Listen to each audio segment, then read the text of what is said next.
Special team scores, scooping scores, whatever it takes. Get another win over Baylor. Keep that streak intact. Get on the board as well in the Big 12 standings. That's what West Virginia accomplished on a Thursday night. So, Mountaineer fans, you can enjoy the rest of the college football weekend in ease, knowing that you've got a W posted in the Big 12. We talk West Virginia football with all of you for the next hour right here at the Voice of College Football.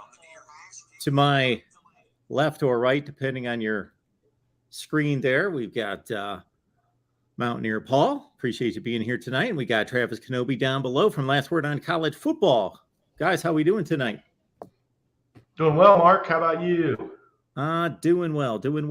But again, great. from a football standpoint, I got to think that you guys are doing much better. You've got a win in your back pocket headed toward the weekend. So Baylor, whether it's a down Baylor team or it's a top 10 Baylor team or it's somewhere in between, it just doesn't seem to matter when the final result is on the scoreboard. Travis, with double zeros, it's now 6-0 against those Baylor Bears.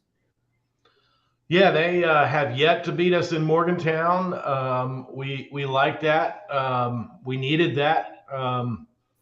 There were some things going into the setup of this game that really made it a must-win for a lot of reasons that we can talk about throughout the night. But regardless, it is good to get a win against the Baylor Bears team. Very well coached team. Your take, Paul.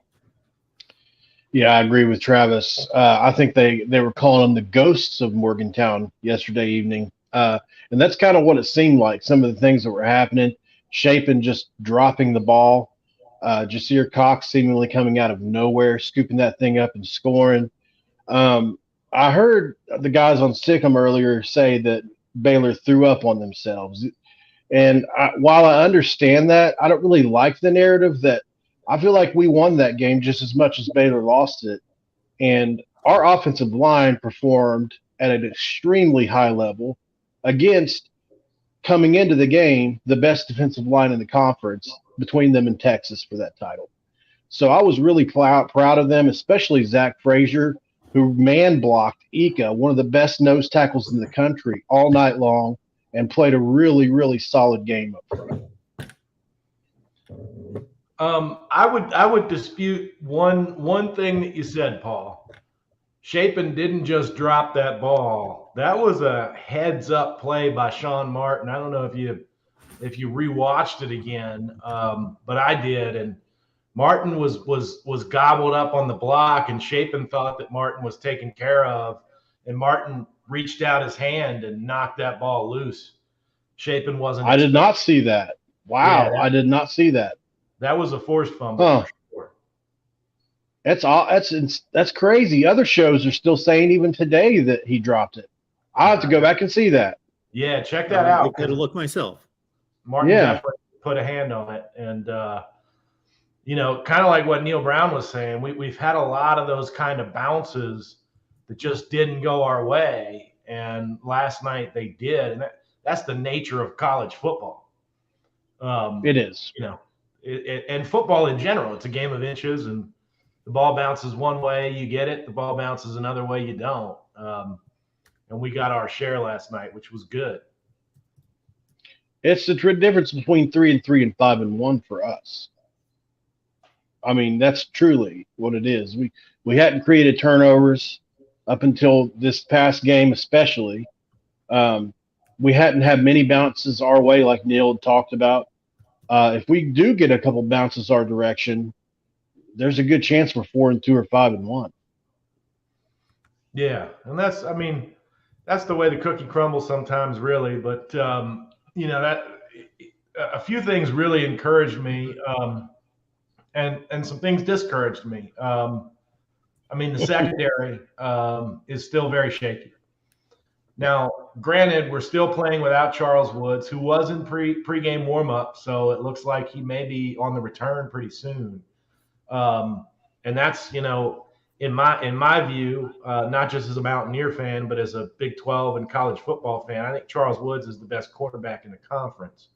So losing that kind of production is tough.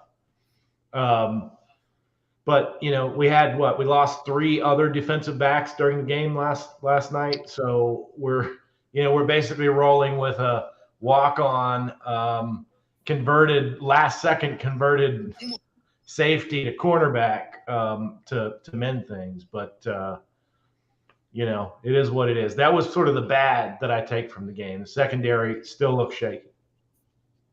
100% agree.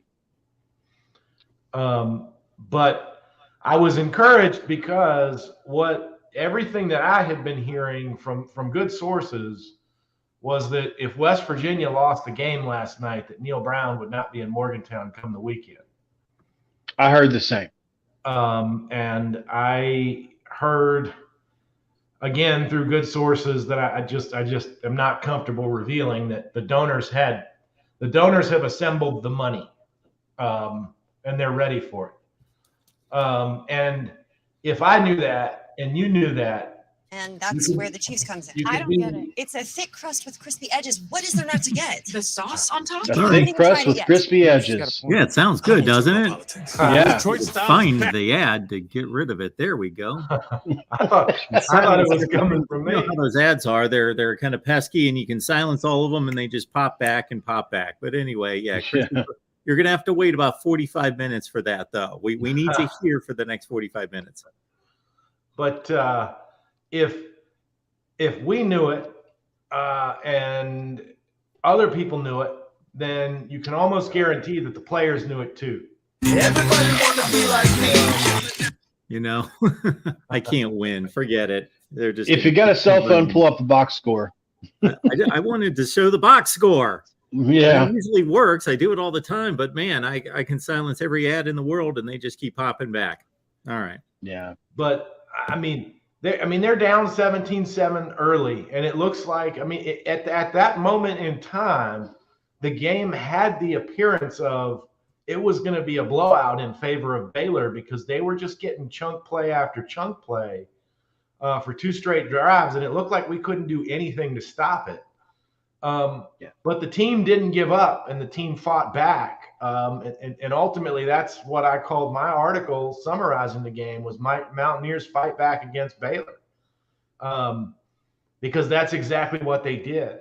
They didn't give up on their coach. They didn't give up on each other. And that says some important things about the chemistry of the team and the makeup of the players. And I am extremely encouraged by that.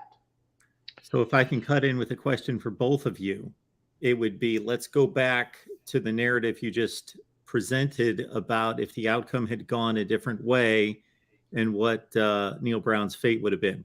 Okay. We all understand that the wins and losses, unless there's some kind of egregious violation or allegations out there or other things going on, the wins and the losses are everything. And that's the bottom line for every program to whatever expectations those are.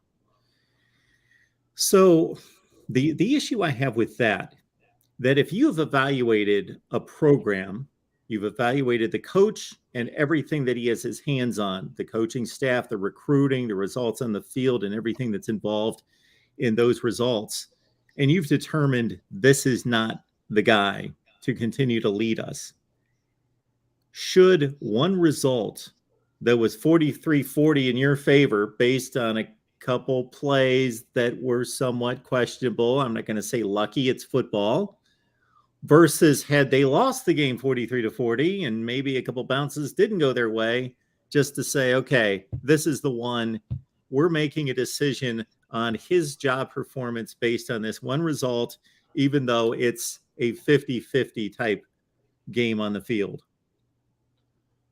I agree with you. And I am not one of those that thinks that firing a coach mid-season is a good idea in the first instance, especially not with the types of coaching vacancies that are already open at this point in the season.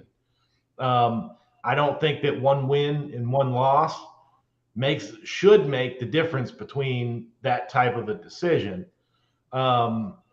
But football is an emotional game, and West Virginia has some pretty passionate and emotional fans that include the donors who pony up to pay these things. So it is what it is. I mean, I definitely agree with you that a win last night shouldn't really change the analysis of whether head coach Neil Brown is doing a good job in Morgantown or not, or whether he can do a good job in Morgantown or not.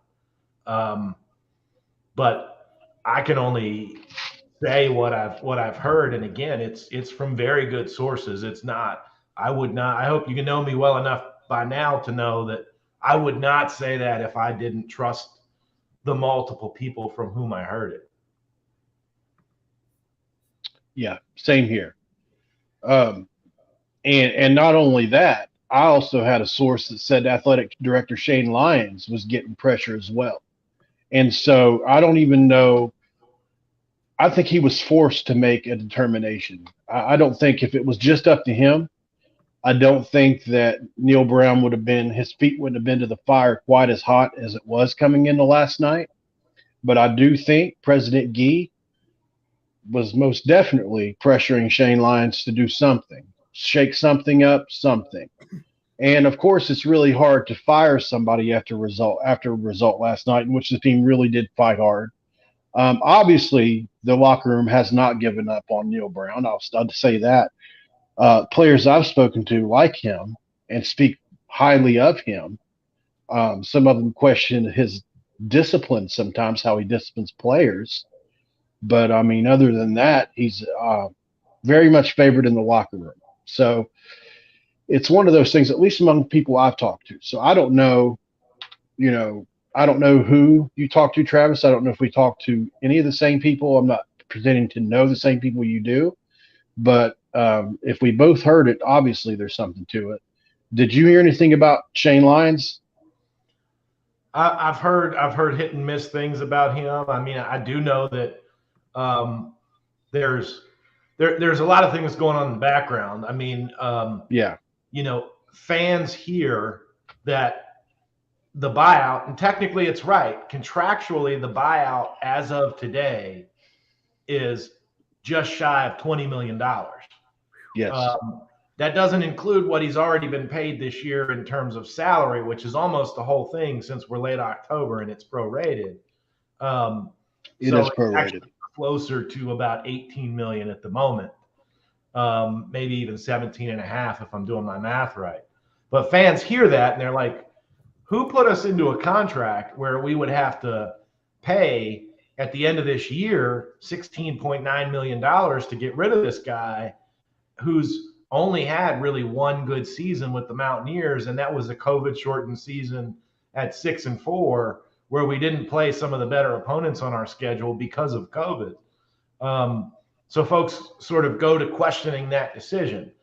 One thing they don't realize is that the actual practical buyout number is actually not that high. There are several different clauses in the coach's contract that are school favored, as far as timing of payment goes, as far as being able to set off any salary that he makes at another school and another football job against that buyout, that allow the two sides to basically sit down at the table and say, what's our buyout going to be? You saw that with Christ at Wisconsin. They agreed to pay him 30 days sooner, and he took a $5 million shave on what was owed to him under the contract. That stuff matters. Sure. So at the end of the day, West Virginia, if they did get rid of him at the end of this season, they're not going to be paying $17 million. It's going to be somewhere between 8 and 11, depending on who has the upper hand in the negotiations and who has the better lawyers in the room, basically.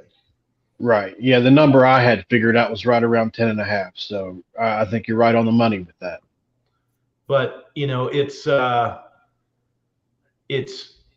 that's what was going on before the game. That was the type of conversation that was being had. And that's why fans, some donors being influenced by fans saying Shane Lyons is a problem too, because he was the one who negotiated that contract. But frankly, what I hope yesterday proves is that the team was not as bad as the 2-3 record they rolled into the game indicated. Baylor is not a bad football team. They're not a 10-win football team this year, but they're not a bad football team, and they're a well-coached football team with skill at multiple levels of the team, and one of the best defensive linemen in the league. So hopefully this catapults the team into, instead of losing the close games like they did against Pitt and Kansas, they actually start saying on the field, we are better than that. And they do it. They showed resiliency last night, and the hope is that resiliency keeps carrying over, so we don't have to say, look, we're 3 plays away from being a 5-1 team. By the end of the season, the team starts showing what it actually is. And I think that's better than 3-3, but you are what your record is at the end of the day. Absolutely. Next week's going to be obviously another big game for us, a Texas Tech team that is also better than their record, in my opinion. We get C.J. Donaldson back, hopefully. I wouldn't be too mad if he was held out another week, considering what we know about concussions, and actually just recorded a video yesterday with the concussion doctor that did the Tua video, and really learned some things about concussions that were really eye-opening for myself. But Charles Woods is another thing, and I'm not really too mad at the thought of a Jacoby Spells and Charles Woods pairing, especially if Charles stays another year and that moves on into the next season. That could turn into a really good tandem, don't you think, Travis? Yeah, I mean, there's a lot of things that go into it. Some of that is, and that's one of the things you have to look at too, is if the season doesn't turn out well, and the folks that have the money and pull the strings decide we've got to move on without Neil Brown. Question number one is, how much talent gets retained by whoever comes in to replace him? And question number two is, how many of the recruits stay on board? And question number three is, what kind of players can that coach get that fit his system from the transfer portal? So anymore, it's really hard, and that's part of the frustration, right? Is it's really hard to look at what you have this year and say, what I'm going to have next year is going to be this year plus 1 year of experience. That's just not the case anymore. You're right. You're definitely right, which I think is why they were trying to go down the road of selecting kids that had already transferred once. That way you don't have to worry about them transferring again once they get in the program, or at least they would have to apply for a waiver. So that's what we did with a few of the safeties and corners that we had transferring this year. I think the McCormick is definitely he was going to graduate after this year. The kid out of Tyler Community College is supposedly already transferred once before. Lee Koba already transferred once before. So I think maybe you can try to rein in some of that way, but it's not an exact science, and it changes every year. So yeah, no, it does. Definitely. I liked what you said, and I like some of the comments that are coming in about the West Virginia offensive line. They have been maligned, rightfully so, over various portions of the last 3 years. And one of the things I wrote in my article was we've criticized them when they deserved it. Yeah. As a result, it would not be fair to let them be unsung heroes after last night, because our offensive line controlled the line of scrimmage the entire game. I mean, you don't run for over 200 yards and nearly just shy of 6 yards per carry against a team that was previously only giving up 95 yards a game and 3.5 yards per carry by accident. That happens by offensive line punishing the opposing defensive line. And our guys played really well last night. And if you look at the PFF scores, Pro Football Focus scores from last night, some of them are a little wonky. I'm not sure where they came up with the scores, but if I remember right, 3 of the top 5 West Virginia graded players were on the offensive line. And the other 2 of those 5, 3 of the top 6, because the 3 of the top 6 were also JT Daniels, Tony Mathis, and Caden Prather. And both Mathis and Prather had some pretty big statements that they made yesterday. 100%. Yeah, Caden Prather definitely ascended into the number 1 role. That's been coming. I think a lot of us could see that before the year, that he had the potential to do that. That's not to say that Bryce Ford Wheaton isn't a number 1 on a good day. He's just kind of fallen off for a couple of games. And I don't know if that's because of the extra attention or if it's because that Caden's just performing at a higher level. But either way, I'll take it. Unfortunately, the middle of the field, I keep talking about we need production from the slot.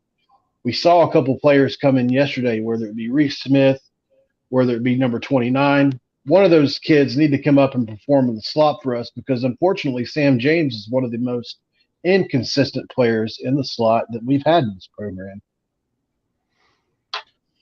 Yeah. And when they have games where they truly are inconsistent, I don't hesitate to say that. But when they have games where they perform at a high level, I am a little more hesitant to say that, because I thought that both of them made some very difficult contested catches last night. They did. Almost in response to some criticisms you have, because one of the things that has been said, and rightfully so, about Bryce Ford Wheaton over the last couple of years is that, Bryce Ford Wheaton goes missing sometimes, and that Bryce Ford Wheaton kind of catches with his chest all the time and doesn't really go up and get the balls. He certainly went up and got the balls last night. I'm thinking of 2 catches in particular where if he weren't doing what he needed to do, those may have been turnovers. Same with Sam James.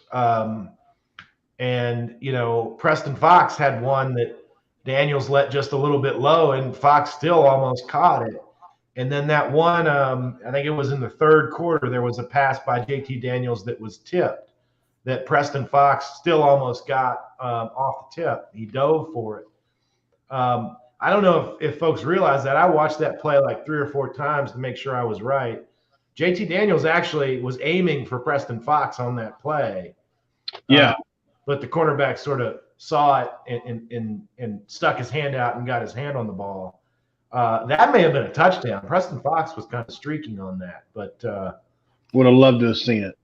Yeah, no, he's one of those guys that's a diamond in the rough, has been such a hard worker for the program for the last several years, and seeing him get rewarded at some point is really going to be nice. There were a couple shots at the upper deck during the game that looked a bit sparse. Are we going to blame that on the record? Which obviously segues into the thought process about Neil Brown and whether he's staying and whether this is a wasted season. Also a Thursday night, not a typical weekend game where people travel, may need to get to work the next day. But I don't know what the attendance was, but I just noticed that and wanted to ask you guys about that. The attendance was just shy of 50,000. But Paul, I'll let you chime in. I had that number. I'd gotten a couple of people reported to me last night that there were some issues in the parking lot, that they only opened up parking lots at a certain time, a couple hours before the game, and maybe that had an issue with attendance because of that. I don't really know about that. I do think that some of what Mark said probably is the case. Some of the fans were down on the team. Now, very rarely do we not fill up that stadium, even in bad years in the past. I can point to a few different games when that's happened, but this was one of the more embarrassed for me personally, just as a Mountaineer fan. I was a little embarrassed that was on national TV last night, especially after all the hell we give Pitt. And they sure as heck brought it to my attention last night. I was getting messages.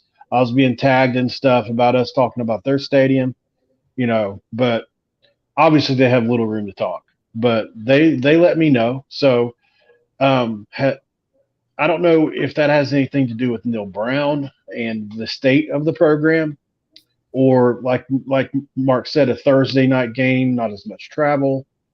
It could just be just a kind of all of it, you know. So it could be all of it. I don't really know. What do you think, Travis?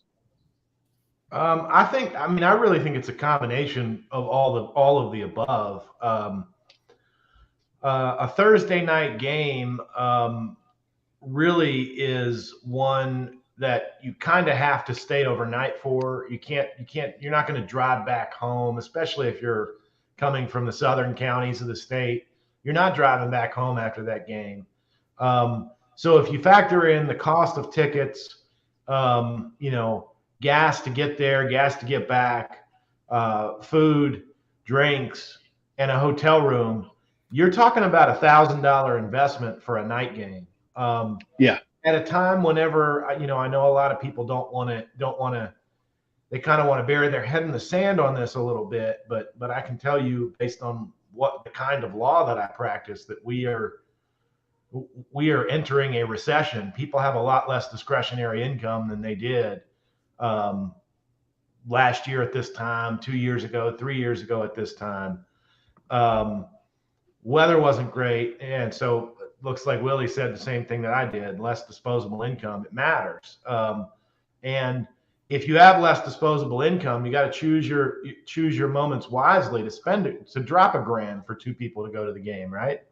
Absolutely. And if the team is 2-3 and they just got dominated by Texas, it wasn't just a close loss. We were dominated. We got behind early and never really fought back. It's harder for somebody to justify $1,000 and a day off work the next day and that same day. So I think it's just a combination of those things, really. 2 points on that. You're exactly right. I had a ticket to the game that was given to me. My personal situation, I really didn't want. I could afford to go, but I didn't want to make that kind of investment when I could sit at home and watch a nice game by myself. It was, when I looked into it, you were right. Just for myself, it was going to cost me probably around $400 to go. I live quite a distance away from the stadium, and so I did make the choice to stay home. And so I think that probably factored in for a lot of different people. I heard somebody else say the rain probably could have played a factor. But we need to fill the stadium up. I think we're a program that expects that. The other thing is you were talking about the Texas game and the negativity surrounding the aftermath of that game. I really haven't seen our fan base that negative probably since Rich Rod goes to Michigan. So I think that probably plays somewhat of a factor, because there was nothing positive to be seen anywhere on any social media regarding the program at all. CJ Donaldson was hurt. Neil Brown had lost the team. It was bad. It was bad coming into yesterday.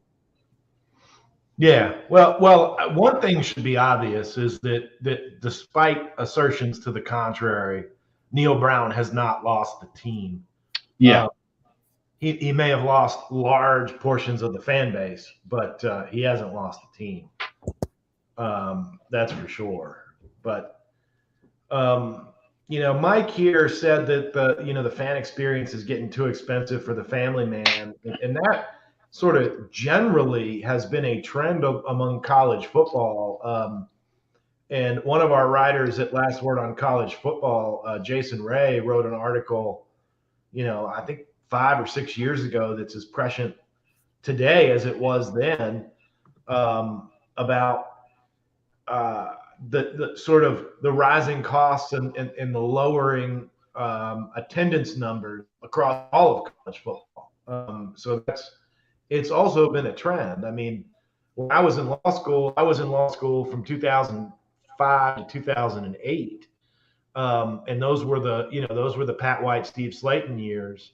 And the only reason I got a ticket every game is because I was a graduate student and we had preference. But there was a lottery, and kids wanted to go to the game that couldn't go to the game because there were more students requesting available student tickets than there were tickets available. So you'd never see the upper deck empty like that. until later in the game if we're losing or winning big, because we had some moments where we were up, by 40 points in the third quarter, and then the upper deck starts clearing out a little bit. But it's just not that way anymore. Even seasons when we were 10-2 under Dana Holgerson, we couldn't completely fill the upper deck of the stadium. And it makes sense for so many reasons, not just financial, but the time investment of going to a game. If you live a couple hours away, like Paul just suggested, you got to get to the game early. You got to leave. If you're 2 hours away, you're going to leave possibly up to 4 hours early. And then the drive home and the time invested at the stadium, it's a complete day of investment of time versus, hey, I can flip on the game at 7:00, boom, watch the game in the comfort of my living room, grab a snack whenever I want, and, just enjoy myself. Not, there's a certain amount of pressure and tension to the traveling, the traffic, the getting into the stadium, out of the stadium, crowds, and all that other business, which doesn't bother me, but it's still not welcome. It's still not always an enjoyable experience, depending on how you do with crowds and do with all that hassle versus kick back on the couch and watch some football. Yeah, absolutely. I like Tony's comment here. He's not right. He's not wrong. He has definitely proven it time and time again. That man bleeds USC, and whether they're doing well or doing poorly, he is all about it. Rah rah all the way. That said, even with Tony, I've heard him say maybe it's time for a coaching change every now and again. Appreciate that, Tony. Yeah, he pointed this out to me on a show we did a couple days ago about West Virginia and how we were being a little bit too negative, and maybe we should rethink some of that. So got to give kudos to where kudos are due. Want to get everybody up to speed on a number of platforms that we want to make sure that you're aware of. First and foremost, here we are at the Voice of College Football. You're probably watching us here on the main channel, but we've got a West Virginia channel as well that we would love to get to 1,000 subscribers. So please head on over there. Joey has left the link there in the chat. So please subscribe. We would love to get to 1,000 subs on the West Virginia channel. You can see analysis from the three of us. We got Coos Walker at times jumping in, GBD as well. I've also left the link to Mountaineer Paul's channel. Please get there and subscribe. I'll leave it back there in the chat again. Subscribe to his channel. Paul, what have you been working on? Been working on a few things. The first video I ever did was a interview with a high school coach at Gulliver Prep in Florida. The high school coach of C.J. Donaldson, the breakout star for West Virginia. I thought he was a great get for a first guest for me. And we talked about two players he coached that are now at West Virginia. That was Travius Lathan and C.J. Donaldson. And Travis Kenobi was on that show with me. It was a good show.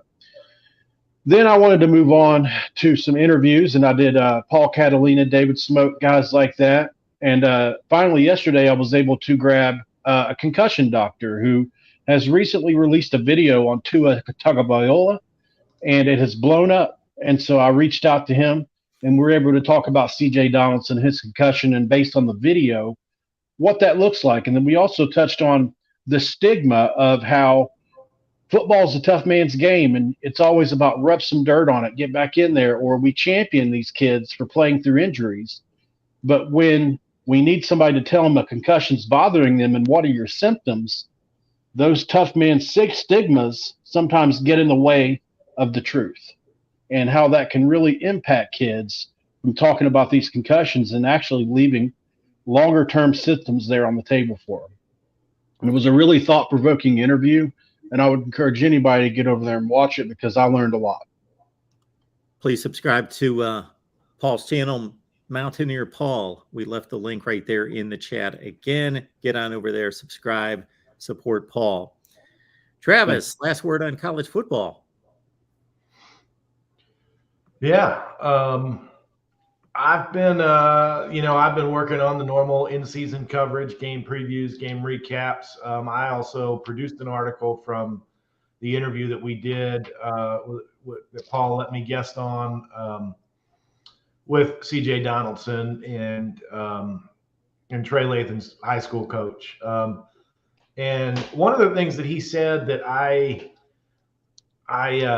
really hung on from that interview was that he said, I asked him right before I had to leave, what were his thoughts on Neil Brown? And he had a good take on it. He said, look, Neil Brown, you can tell he's an intentional person. Everything he does with purpose.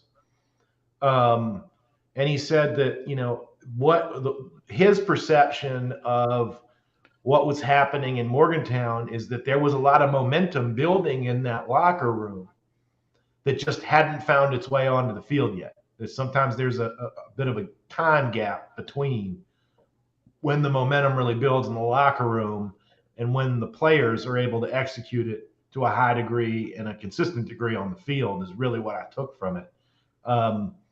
And I think that Baylor game kind of was some of that spilling out onto the field. I mean, Tony Mathis has had some good games in the past.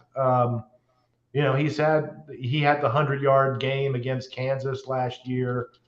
He's had his moments, but one of the things that we've been critical about with Tony Mathis is that he dances too much and he doesn't end up becoming decisive after the couple of shuffles. And last night, that dancing worked for him. He became decisive.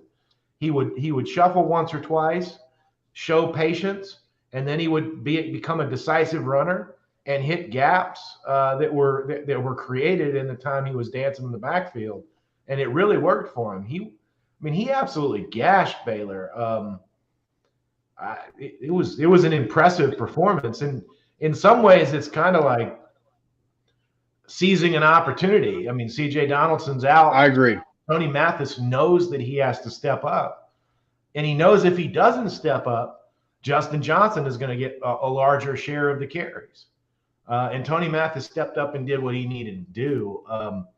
I can't say enough how good of a game he had. And I know it's kind of beating the horse there, but he really did. Neil Brown right now is working on what is currently ranked the 34th best recruiting class in the country with 17 hard commits. So considering what's swirling around concerning his future, do we think that that's having any kind of impact negatively? I mean, so far I haven't really heard of any. I know that there's one recruit that there's at least one recruit that's probably not going to end up with this class. But frankly, it's because one of the reasons I think he's with the class is because a certain beat writer decided to kind of release his commitment early. It's kind of a weird situation, but there's one running back from the class that I don't expect to end up with the class, regardless of what happens. But otherwise, I think that the guys that are committed to the current coaching staff. If the current coaching staff were to change, they may not be committed as much longer. Though there are some that are, Rodney Gallagher, for example. I mean, he's been a West Virginia fan since he was 3 years old. So I don't think that he's going to go anywhere. But you never know in this world. I mean, you get a free out of your letter of intent if there's a coaching change after early signing day. So the NCAA has made it clear that freedom of player movement is a priority of theirs. And if there is a coaching staff change, absolutely, the chemistry of the team, the makeup of the team, the players that are on it, and the commits are going to change. Agreed. There's a couple of guys I'm really excited about in this class too. James Hurd Jr., who I think is tailor-made for that bandit spot. One of the best pass rushers in the high school class, in my opinion. Very underrated player. Justin Benton, former IMG Academy player, plays in Georgia at the highest level. One of the best defensive tackle prospects in the country. He's a 4-star guy. So there are players to lose in this recruiting class from Neil Brown. I don't know that a coaching change would affect Rodney Gallagher. I don't think it would, like you said, Travis. I think he's been invested before Neil Brown walked on campus. As a matter of fact, I think he met Dana way back when he was younger in middle school. He's been receiving offers for a long time. So I don't think it would affect him, but it's more than just him, and we've still got a lot of big names out there considering us, and there are some that still think we'll finish in the top 25. So while that's a stretch for me, I can see that if we have a good rest of the year, that's possible. We'll see where it goes. With the 17 commits thus far, only the lowest rated player in the class, Noah Braham, tight end, West Virginia. The rest of them out of state. Does that speak to maybe missing on a few people, or does that speak to the condition of high school football in West Virginia? Condition of high school football in West Virginia. Yeah, West Virginia has some years where it has a high concentration of talent by West Virginia standards. I mean, it's not a big state. What's the population? 1.8 million. 1.8. Yeah. So it's not like it's a huge breeding ground. But some years, we have 12, 14 3-star plus recruits. This year, as of right now, there are only 3 that show up as 3-star plus recruits on the 247 database. And the highest rated one is a Virginia Tech commit. But yeah, it's always going to be a Virginia Tech commit. That's just where his allegiances have always lied, so are always laid. Kind of like Rodney Gallagher. I mean, Penn State and Pitt were both like, this guy's in-state. You mean we can't get our own in-state guy? But Uniontown is closer to West Virginia than it is anywhere else, and he grew up a West Virginia fan. That's just how some of these work. Yeah. From where I sit, and let's see, what have I seen? I probably I kind of lazily watched last night's game. I had it on, but we had a Miami show, and then I just kind of watched it while I worked. So I'm not going to say that I had great analysis, laser focused on what was going on. The Pitt game, kind of the same while watching Penn State, Purdue. And that's pretty much my take on West Virginia football thus far this year. It's just been those 2 games, but I've seen a lot of JT Daniels, a ton of JT Daniels in the past. Are you guys getting out of JT Daniels what you expected at this point? Yeah, I think so. I think he's doing the best he can, and probably exceeding some expectations. It's not all numbers for me. He's got command of the offense. Probably one of the most cerebral players that I've seen come through West Virginia. He's really good at the line of scrimmage, getting us into the right checks. He checks the run plays. He checks the pass plays. He checks the screens. And, I mean, you could tell he's played in the system before. I can count on one hand how many truly bad balls that I consider that he's thrown this year. So you want obviously a huge step up from Jarrett Diggy. And it makes me wonder, had Bryce Ford Wheaton played with somebody other than Jarrett Diggy for 3 years, would he have broken out before now? Because I don't think I heard somebody mention that the other day, that Bryce Ford Wheaton's in his 5th year, and how in the heck is he just now breaking out? Some of that's on him, but I also think that it's because he's had a quarterback like Jarrett Diggy for 3 years. Yeah, I think one of the qualities that JT possesses an abundance of, other than sort of the cerebral nature that he brings to the game, is leadership. Every time you hear him talk about West Virginia, win, or lose, we haven't drawn any games, and you can't in college football anyway. But win or lose, JT Daniels believes in the guys around him, and that's what he says out loud, and he says it out loud, and he looks like he believes it, and I'm sure he does believe it. He just doesn't strike me as somebody who's not genuine, and so he's rallying his troops, he's leading his guys, and he told us after a couple of games, look, there are some things that we're just not executing on, that are small things that we're going to get better at. And if you watch things progress outside of the Texas game, they have gotten better at executing the things that they put on their checklist. That being said, I did think that JT Daniels last night had more throws than he usually does that were behind the receiver, a little bit too high, slightly misfired. That surprised me coming from him, especially with how well the offensive line played. I mean, not only did it open holes for the running game, but JT Daniels didn't take a sack last night.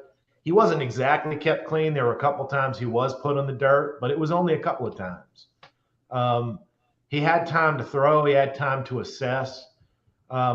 Baylor sat back in pretty good coverage, though, to their credit. So he was trying to thread some needles, but there were a few errant passes that I was surprised he threw. But otherwise, yeah, JT Daniels is everything that I expected for sure. An interesting stat. I'm sorry, Mark. Just one interesting stat on JT. He is 0 for 7 when rolling out to throw the ball on the run this year. Just an interesting stat. Struggles with it, and it's obvious. I'm a little bit more surprised that he's only done that 7 times in half the season, especially since he threw it 37 times last night. He's probably got, about 180 pass attempts, something in that range, I would guess. He made a throw that I've seen him make before, and it's not like it's the nth degree throw, but it's pretty high on a scale of difficulty. I'd say 7.5 to 8 for a college quarterback for sure. And it was,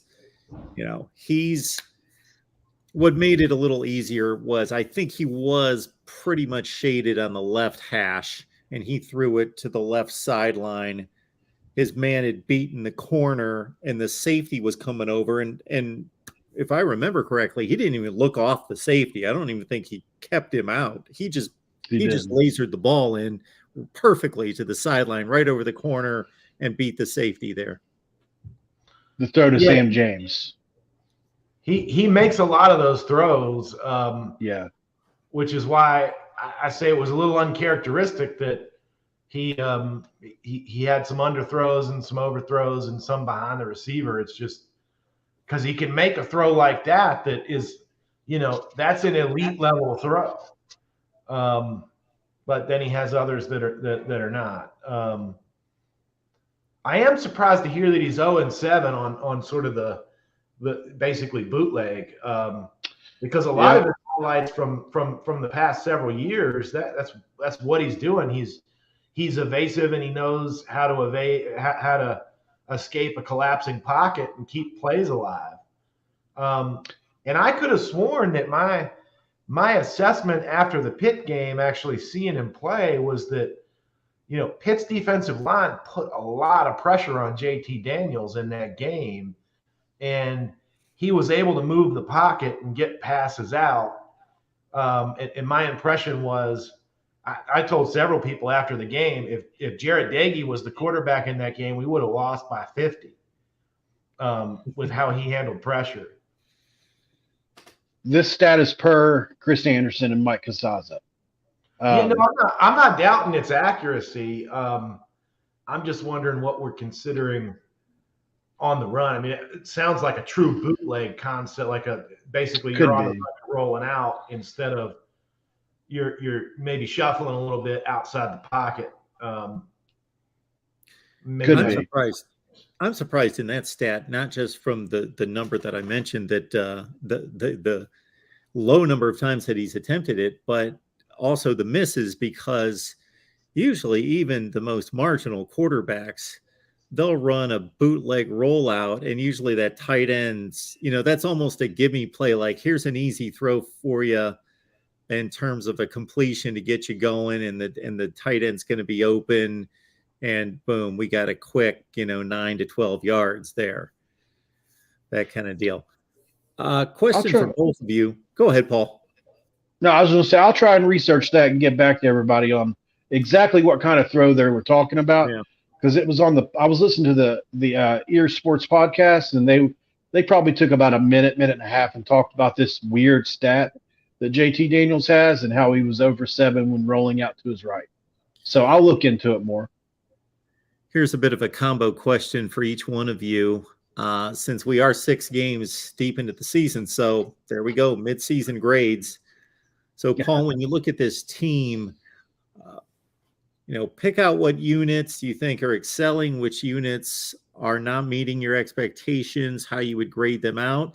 And if there's anybody out there that you really think, wow, I'm pleasantly surprised, that we've gotten a lot of production out of these 2 or 3 players. Okay. Well, obviously, at the nose tackle spot, I think Jefferson has probably been one of the most consistent players on our team. We have been extremely stout against the run this season, even holding Texas to under 150 yards or right around there. And obviously Bijan being one of the hardest backs in the country to keep contained, and Roschon Johnson. Yep. And he's manned the middle of that defense. And in my opinion, in a league with really elite nose tackles, he can stand up with just about any nose tackle in the league. Obviously the back end of our defense gets an F up until this point in the season. I don't think I can grade it much better than that. It's just been that porous. Shades of 2012 and Pat Miller and those guys, it's just been really bad. So hopefully, or not, I'm sorry, not 2012, 2013. So I don't know about the back end of the defense and how it's going to improve, but it's not been good. On the offensive line, I give them a B+. I really have been impressed with the offensive line. They've had one bad game. Other than that, we've been able to run the ball against who we wanted. That Texas front's going to be a problem for anybody. I just don't think there's anybody that's not going to struggle with that front. They've got 2 to 3 players that are over 300 pounds on that front, and they can move. They have pass rush. It's a tough front to play against. Iowa State probably being the next toughest front. The wide receivers have been up and down. I'll say with wide receivers that I'll give them just a straight B. Unfortunately, last week the drops came back, and that's been a problem that's plagued this team over the course of 4 seasons. And it's been something that we had talked about. They tried to clean up over and over and over again. It's been the same players involved as well, outside of Caden Prather. And so while they have games where that goes away, it tends to come back, especially on the road. So I'll be interested to see next week in Lubbock how that, in a place that can have swirling wind, what happens with those receivers. JT Daniels, I'll give him an A. I think he has done the best with what he has.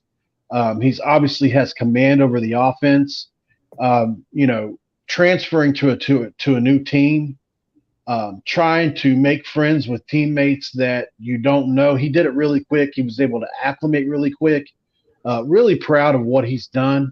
And then obviously our running back room, I'll give them an A as well. Because outside the Texas game, we've rushed for over 200 yards in several games this year.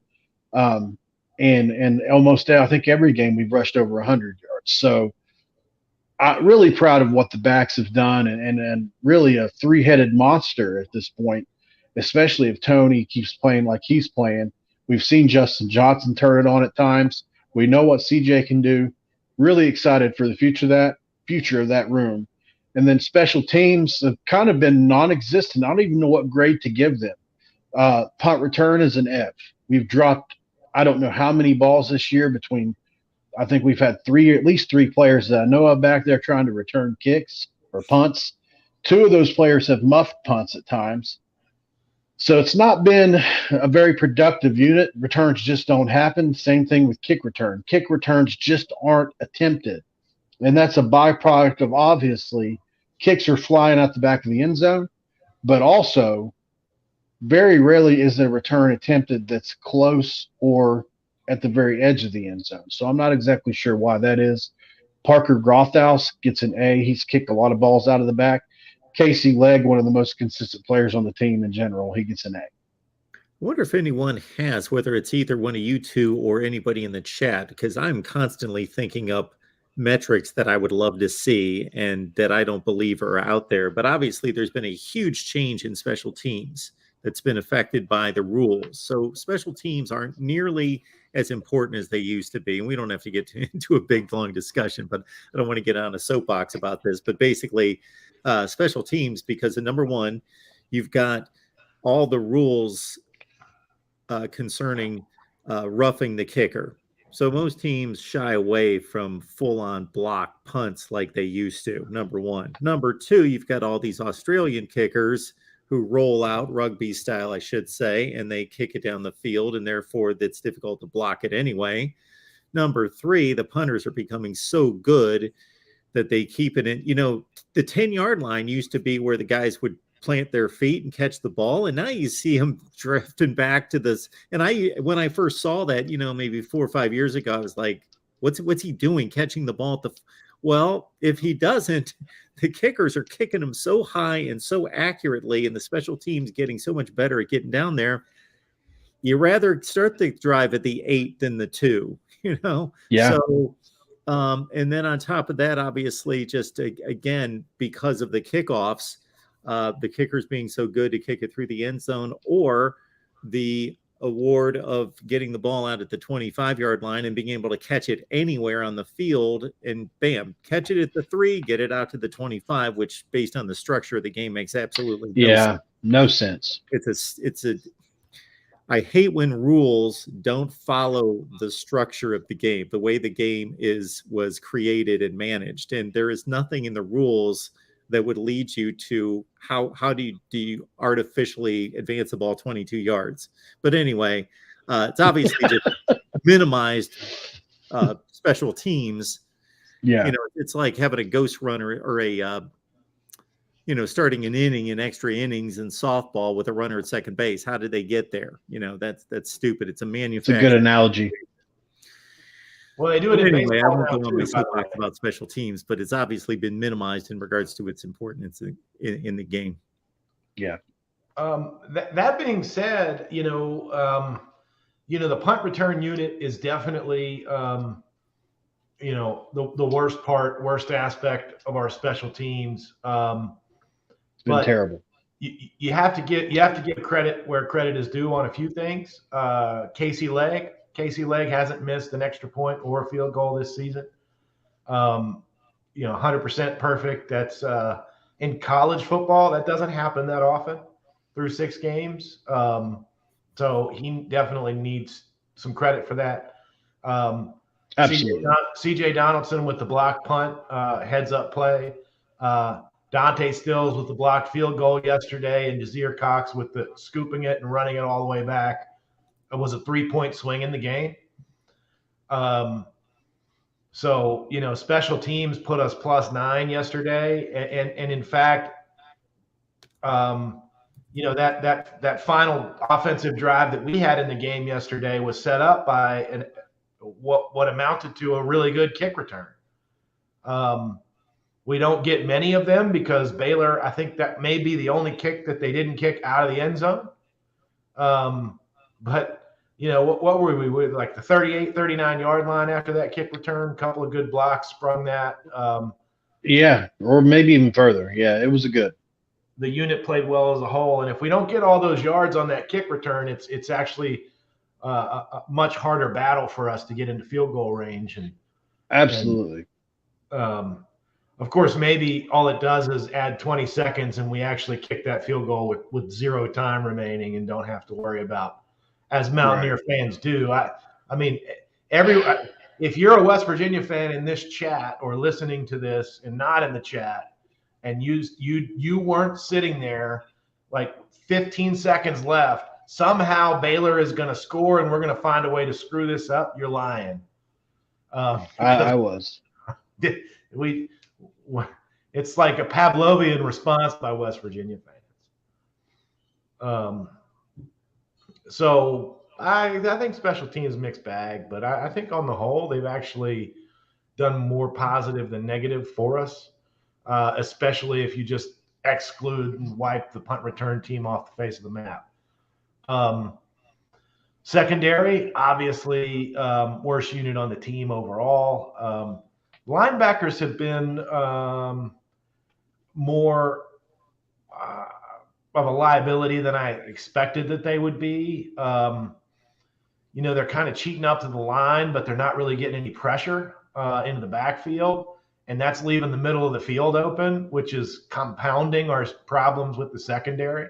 A lot of the yards and chunk plays that we're giving up are routes to the middle of the field. The middle of the field is wide open because the linebackers are out of place. It's not just the secondary. Oh, yeah. Yeah. The offensive line has cleaned up a little bit. It's false start penalties. First 2 or 3 games of the season, it was a really big issue. It was an issue on that one drive yesterday where we had to settle for 3 instead of just punching it in on 3rd and 1 when the false start penalty happened. But that wasn't on the offensive line. That was actually on Traylon Davis. Speaking of Traylon Davis, I think our tight ends have been a little underwhelming, and I don't know if that is because, O'Laughlin has been playing through injury and was injured again yesterday, so you sort of forgive that. But otherwise, the tight ends really haven't produced much, and we still just – I don't know what it is about West Virginia over the last decade, but we have shown a complete lack of willingness to really get the tight end involved in the game consistently. And as the Wolfman Dale Wolfley told me, the NFL has really figured out how to use the tight end because it is a dangerous and versatile position. And the college teams that do figure out how to use the tight end typically use it and use it well and add an extra 7 points to their score.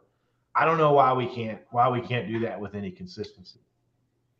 It's a good point. And to point out another player, I'd like to point out Wyatt Milam, who has performed very well at the left tackle spot, being a true sophomore, moving over from the right side, playing as a freshman last year, and really holding it down against some really good pass rushers so far this year.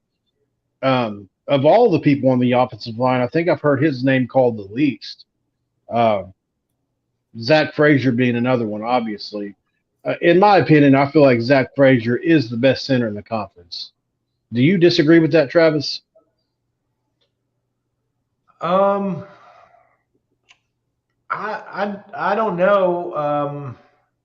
He makes an argument for it for sure. I'm trying to think if there's anybody else that's really up there.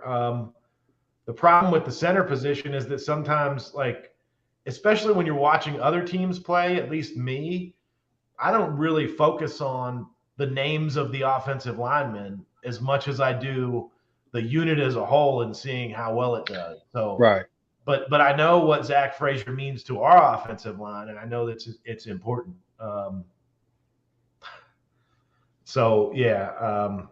Long-winded way of saying arguments there, but I couldn't definitively say it because, honestly, I don't know that I pay that close attention to other teams' centers to be able to make a fair and reasoned comparison.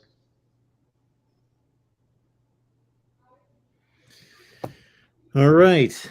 Good stuff with these two. We got Mountaineer Paul on the line talking West Virginia football. And again, get on over to Paul's channel.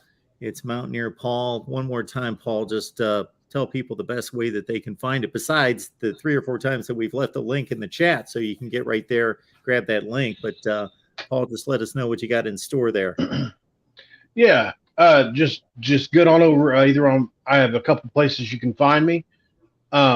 Mountaineer Paul Talks Football, which I'm actually going to rebrand. I'm just trying to think of a name involving my late father to rebrand the channel. I'm going to keep the name Mountaineer Paul, but it's going to be switching to something involving my late father who loved the Mountaineers. I haven't figured out what that's going to be yet, but you can find me there for now at Mountaineer Paul Talks Football, and then on social media at Paul Mountaineer. It's just reversed. I'd love to engage with you guys on Twitter. I'm very active on there, especially on game days, Friday, Saturday, Sunday, Monday. So love to talk football, love to talk sports in general, and would love to see you guys there and engage with you. Travis. Again, just I don't have anything other than the normal sort of ins and outs of the college season planned for right now. I've actually been kind of overwhelmingly busy at my day job and have had actually a few interesting college football related assignments that I've done. Here's your sports update. In football, Alexa, stop. Sorry, I don't know what she heard. I don't know what she heard that made her come on, but I've had a few college football related assignments, including some NIL work and review of a couple of coaches' contracts. Won't say who or where or what, why or when, but I guess I'm starting to develop a reputation for being not only a college football guy, but a lawyer who can do college football related stuff, which I like. I like when interests Mary like that. I see your hand gesture, Mark. Exactly. It's good work if he can get it. Absolutely. I can cover the college football portion of that, but yeah, the other part is way above my pay grade. Not many can remember it better than you can, Mark. Yeah, but not. I'm talking about the combination between the college football and the legal side of it. I could handle one half of that, but the other one, yes, absolutely. I have one last question for you, Travis. Did you see there Joey was asking you about Matt Rule? Did you have a response to that? I haven't heard anything significant on that front. I've heard that there are people who would like to hire Matt Rule, but any team that has a potential coaching vacancy or an actual coaching vacancy would like to have Matt Rule too. So I'm not putting too much stock in that talk quite yet by any means until there's a contract signed. Me neither. And by the way, anytime I raise a topic or a question like I did a few minutes ago about special teams, I've got to find the answer. I've got to know the answer. So this gives you an indication on how fewer kickoffs are returned today than before. Last season, Arkansas State led the nation in kickoff returns with 61. If you go back 10 years, wow. If you go back 10 years to 2011, that 61 would have been 28th in the country, not number one in the country. That's a huge disparity. Yeah. So, but the rule changes have definitely been obvious. I think the last thing I'll say is to this, the most recent comment from John about how much Neil Brown would be paid. If he wants to look me up on Twitter, it's just Travis Kenobi and message me. I will explain to him what I've already explained here earlier and to others elsewhere. If Neil Brown is fired, he is not going to be paid $16.7 million. There are specific reasons for that. Happy to spell them out. In fact, they have to do with exactly what I was talking about. I've been asked to look at college coaching contracts and figure out how to deal with them as recently as 2 weeks ago. That's not how it actually works in reality. That's very kind of you, Travis. I get a number of DMs and emails to the point where I say, you know what, you can find me here like 45 hours a week. Let's not be asking your questions about, why did so-and-so win the 87 Rose Bowl to my email account, Just give me a call. Just give me a call. All right, good stuff with Paul. Appreciate Paul being here. Again, Mountaineer Paul, get over there, folks. Subscribe to the channel. And Travis Kenobi, last word on college football. This is our West Virginia show. We'll be back next Friday night to preview the Texas Tech game. Should be an interesting one in Lubbock between 2, 3, and 3 teams. And you know what? If you keep it right here, I'm going to be answering phone calls here in just a second. So keep it here on the front page of the Voice of College Football. And we're going to have a nice, tight, quick call-in show to preview Week 7. Paul, Travis, we appreciate you guys making this happen. Yeah, gentlemen, good to be with you. Let's go Mountaineers.